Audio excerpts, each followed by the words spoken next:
If you ever go across the sea to Ireland.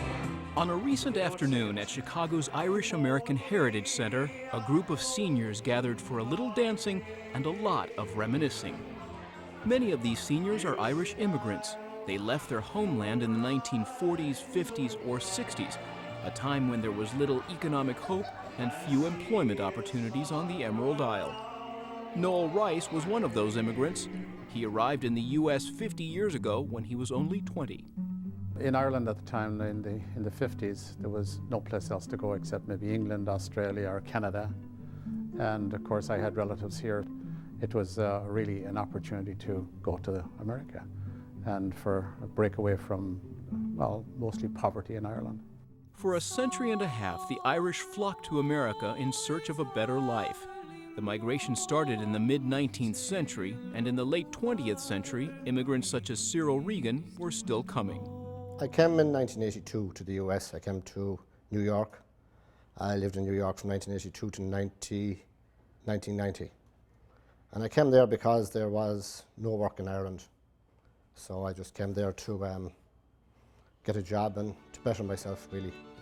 But Irish immigrants who remember what Ireland was like and visit the island now say they barely recognize it. The Ireland of widespread poverty and high unemployment has turned into a prosperous nation with one of the most successful economies in the world. John Daly was born and raised in County Cork, where he worked on his father's farm. He came to Chicago 10 years ago as a representative of the Irish Dairy Board and is currently the executive director of the Irish American Heritage Center. But Ireland's economic recovery is taking him back home next year. It'll be interesting to know how different it'll be to live there now compared to what, what it was like 10 years ago. It was great that time, and it's even better now.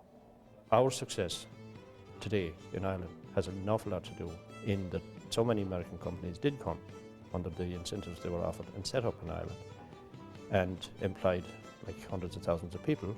Ireland's new prosperity has considerably slowed immigration to America, but it hasn't stopped it altogether.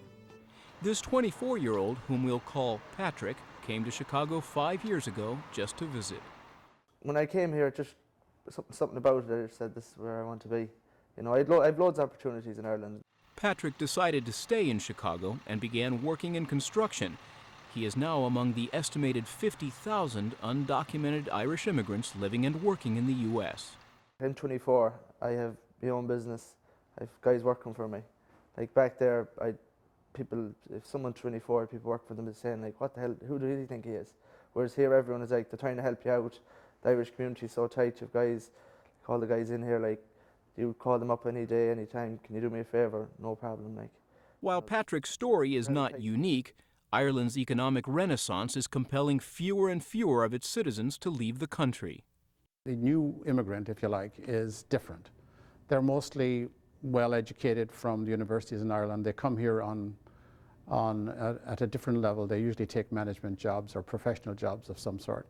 And so they don't have often, like in our case, most of us who came here those years ago had rural backgrounds, like country backgrounds, like worked on the farm.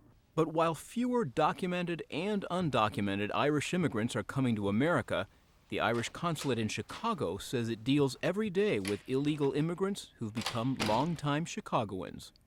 What we do find with a lot of the undocumented, let's say, who are in America, is a lot of them came here before the economic recovery in Ireland, before the economic boom.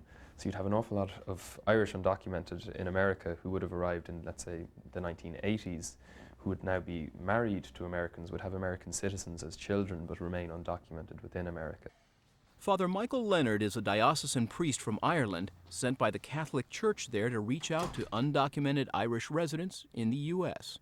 It's very easy for an Irish person to come to the United States because we are part of the visa waiver program, which means that if you are in good standing, you've got a valid passport, you are allowed to come to visit the United States for 90 days.